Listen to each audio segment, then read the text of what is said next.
ঠিক আছে, ডক্টর শান্তরূপের কাছে যাওয়ার আগে দেব এবং মিঠুন এরাও এই বিষয়ে কথা বলেছেন। অধীর রঞ্জন চৌধুরী আজকে খুব রেগে গেছিলেন সেই বিষয়ে এবং তিনি কি বক্তব্য রেখেছিলেন, দেব মিঠুন দুজনেই কি বললেন শুনুন, ফিরবো আলোচনা। এইটা আমার অধীর দ্বারা মানে এত বড় নেতা যারা কংগ্রেস করছে, যারা বিজেপির সঙ্গে লড়ছে, সেইটা লিডার অফ অপোজিশন, উনি তো পার্লামেন্টের, উনি এমন দলে হাতটা শক্ত করতে বলছেন যেটা ওনার নিজেরই দল ফাইট করছে। আর মানে এইটা দল বিরোধী লাইন, মানে যেটার জন্য এই ইন্ডিয়া গঠবন্ধনটা লড়াই করছে সেই লাইনটা তার বিরুদ্ধে। এবং আমার কোথাও যেন মনে হয় কি ওই পার্সোনাল এজেন্ডাটা কোথাও যেন পার্টি এজেন্ডা করে তুলছে। উনি কেন বলেছেন এটা? যে উনি বাংলাকে ভালোবাসেন, পশ্চিমবঙ্গকে উনি ভালোবাসেন, আর সেই জন্যই বলেছেন যদি এরা আবার আসে এই পশ্চিমবঙ্গ আরও অনেক দৌড়ে পিছিয়ে যাবে, আরও দাঙ্গা বাড়বে, আরও হিংস্রতা বাড়বে, আরও ভায়োলেন্স হবে। আমি তো ক্ল্যাপ অদিতদা ক্ল্যাপ। আজ অদিতদা বলেছেন, আমি অদিতদাকে clap clap clap, not because he is telling to support BJP. What a far-sighted politician he is.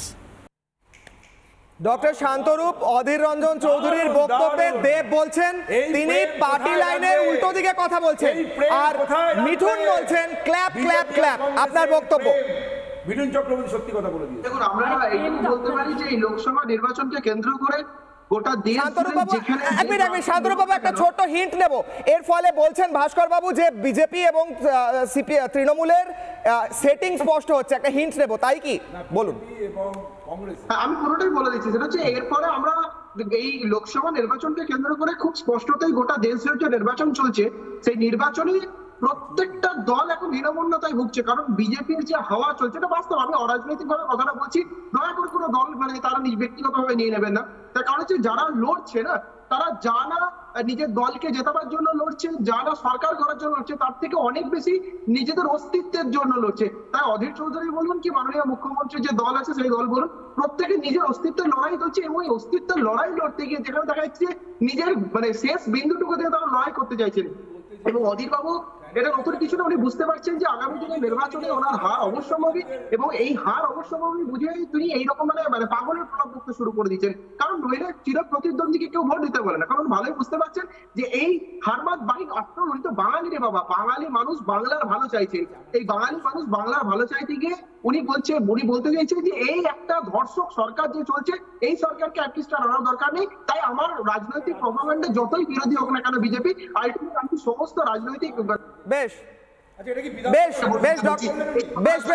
Doctor Shantarup, হ্যাঁ আমি নীলাভ বাবুর কাছে আসবো, কারণ আজকে আলোচনার কেন্দ্রবিন্দু নীলাভ বাবু। আচ্ছা, একটু আগে আমি ভুল বলে ফেলেছিলাম, কংগ্রেস এবং বিজেপির সেটিং তাই বলছিলেন, তো আমি তৃণমূল বলে ফেলছিলাম, যদিও উল্টোটা হয়তো অনেকে বলছেন সত্যি হতে পারে। হ্যাঁ হতে পারে, আমি প্রত্যেকের কাছে আসবো একবার করে, তার আগে নীলাভ বাবুর কাছে আরো একবার যাবো। না ঠিক আছে, না না আবার আরেকটা ভুল কথা, তৃণমূল কংগ্রেসের জন্ম, কংগ্রেসের গর্ব থেকে তো এটা তো সব বলেছিলেন। আচ্ছা মানে আজকে সত্যি আচ্ছা নীলাভ বাবু একজন কংগ্রেস সমর্থক হিসেবে সম্পর্ক, এটা তো মিথ্যে কিছু নয়, ঠিক কথাই বলছেন। আচ্ছা বেশ, আমি প্রত্যেকের কাছে যাবো, প্রত্যেকের কাছে। বেশ ভাস্কর দাদা, নীলাভ বাবু একটা স্পষ্ট প্রশ্ন করছি, একজন কংগ্রেস সমর্থক হিসেবে আজকে আপনার কি কনফিউজ লাগছে না? এক মিনিট আজকে কংগ্রেস সমর্থক হিসেবে আপনার কোথাও নিজের মনে হচ্ছে না যে আমি শেষ পর্যন্ত ভোটটা দেবো কাকে? সিপিএম কে দেবো, যারা এতদিন ধরে কংগ্রেসের কর্মীদের খুন করে এসেছে, এবং প্রথম খুন এর আগের বার ভোটে কংগ্রেস কর্মী হয়েছিল, তারা হঠাৎ করে রাজনৈতিক কারণে জোটে চলে গেল, 1 নম্বর। 2 নম্বর, নাকি আমি ভোট দেবো বিজেপিকে? আজকে অধীর রঞ্জন চৌধুরী বলেছেন তৃণমূলের চেয়ে ভালো বিজেপি, হয়তো কোথাও ওনার মনে বিজেপির প্রতি প্রেম রয়েছে। আর 3 নম্বর, আপনার কি কোথাও কনফিউজ মনে হচ্ছে না অধীর রঞ্জন চৌধুরীর ব্যবহার দেখে, যে কোথাও বিজেপি কংগ্রেস সিপিএম এই সব কিছু ঘেটে দিয়ে উনি নিজে কোনো একটা মানুষকে কনফিউজ করার চেষ্টা করছেন? না, আমি আপনার থেকে একটু 30 সেকেন্ড সময় নিই। হ্যাঁ 30 সেকেন্ড সময়। দেখুন, আপনারা 1991-এর কথা বলছেন, 96, 2005-এর কথা বলছেন, আমি বলবো 5 ঘন্টা আগের কথা। এই ঘটনাটা যখন প্রথম সম্প্রচার হলো সংবাদ মাধ্যমে, তারপরে দেখলাম তৃণমূলের একজন নেতা মুখপাত্র কুণাল ঘোষ বসে বসে অনেক কথা অধীর রঞ্জন চৌধুরীর বিরুদ্ধে বললো। তার 1 ঘন্টা পরে দেখলাম সেই কুণাল ঘোষকে পার্টি তার পদ থেকে মুখপাত্র সরিয়ে দিল, তারপরে তিনি বিজেপির প্রশংসা করছেন। তাহলে আজকে আমরাই বুঝতে পারছি না যে তৃণমূলের হয়ে যারা কথা বলছেন তারা কি আদৌ তৃণমূল? 1 ঘন্টা পরে তো তারা বিজেপিতে চলে যেতে পারে। আমি 1 ঘন্টার কনফিউশনে ভুগছি আর আপনি চলে যাচ্ছেন 30 বছর আগের কনফিউশনে।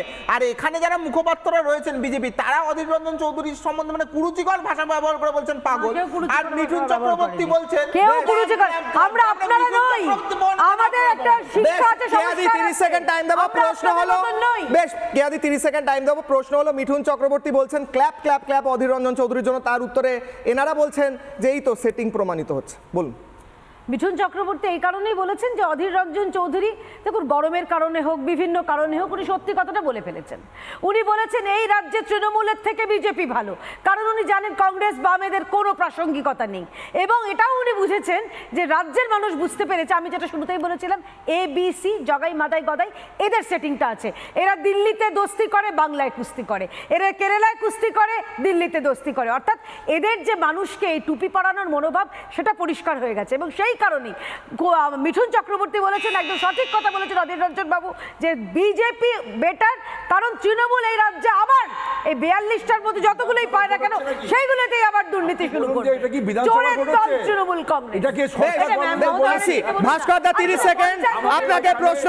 বেশ, আচ্ছা বলুন বলুন। আমরা কিছু করি না। এখানে এই প্রচারটা কি বিধানসভার ভোটের না লোকসভার ভোটের? মমতা ব্যানার্জি আরে উনি তো কোনোদিন কথা উনি বলছেন, তো আমি জাতীয় কোনো কথা বলেন না, লোকেদের কাছ থেকে উনি আশা খালি করি বিজেপিকে আক্রমণ ভোটটা করেন, কিন্তু বিধানসভা না লোকসভা।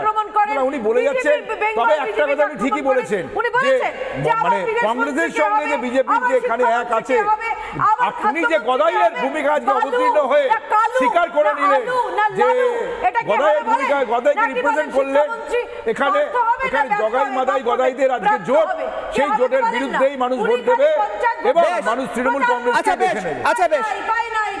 আচ্ছা বেশ, ফিরহাদ হাকিম এবং সুকান্ত মজুমদার এই বিষয়ে কি বলছে আমরা সবাই শুনে নি, তারপর ফিরছি আলোচনায়। ফিরহাদ হাকিম এবং সুকান্ত মজুমদার। অধীর চৌধুরী নিজে শুধু সিপিএম এর সাথে নেই, বিজেপির এজেন্ট। তার কারণ অধীর চৌধুরীর ওখানে একটা এমএলএও কংগ্রেস জিততে পারল না, সবকটা বিজেপির এমএলএকে জিতিয়ে দেওয়া হলো। তাহলে বিজেপিকে ভোট দিতে উনি বলবেন, তার কারণ হচ্ছে উনি চান যে বিজেপি জিতুক। দেখুন, অধীরটা কোন সেন্সে বলেছে সেটা আমি বলতে পারবো না, কিন্তু এটা ঠিক, বিজেপি কোনো অবস্থাতে দেশের স্বার্থের সাথে কম্প্রোমাইজ করবে না, তৃণমূল তো করতে পারে। ভাস্কর দা, ফিরহাদ হাকিম বলছেন উনি চান বিজেপিকেই ভোট দিক লোক। আগেই বলেছি, বহরমপুর বিধানসভাটা উনি উপহার দিয়েছেন এবং উনি জানেন যে এখানে তৃণমূলের বিরুদ্ধে যে লড়াই, সেই লড়াইতে উনি মানে বিজেপির সঙ্গেই আছেন, সেটা বলে ফেলেছেন। ইন্ডিজোট বাংলায় নেই, বাংলায় বিজেপি বিরোধী একমাত্র একটাই দল, তার নাম তৃণমূল কংগ্রেস। যেমন দিল্লিতে আপনি বলছিলেন, কেরালাতে কংগ্রেস আর সিপিএম এর মধ্যে জোট নেই, কিন্তু বাংলায় আছে কংগ্রেস আর সিপিএম এবং বিজেপি। এই জোটের বিরুদ্ধে লড়াই আমাদের করতে হচ্ছে, তৃণমূল কংগ্রেস লড়ছে। এবং অধীর চৌধুরীকে আজকে যে সত্যি কথাটা বলা, মিঠুন চক্রবর্তী গ্রহণ করে নেওয়া এবং বিজেপির বাকিদেরও ওকে গ্রহণ করে নেওয়ার মধ্যে দিয়ে সত্যটা আজকে সামনে চলে এসছে জনগণের সামনে। বেশ, জয় 30 সেকেন্ড। আজকে এই ঘটনা হওয়ার পরে আপনাদের বলে দিই, 1 ঘন্টা আগে কেসি ভেনুগোপাল ওনার এক্স হ্যান্ডেলে পোস্ট করেছে, পরিষ্কার লিখছে যে there is no scope for compromise, going against the party's ideological commitment is unacceptable and all leaders must avoid giving any statement in that direction. পরিষ্কার এক্স হ্যান্ডেলে অধীর রঞ্জন বাবুকে ঝাড় দিলেন, পরিষ্কার বলে দিলেন এরকম কমেন্ট করা যাবে না। এবং মনে করে দিই, এই হচ্ছে সেই ভেনুগোপাল বাবু যিনি অভিষেক বন্দ্যোপাধ্যায়কে সাপোর্ট করেছিলেন যে উনি না থাকলেও খালি চেয়ার থাকবে। বেশ, নীলামা বাবু 10 সেকেন্ডে উত্তর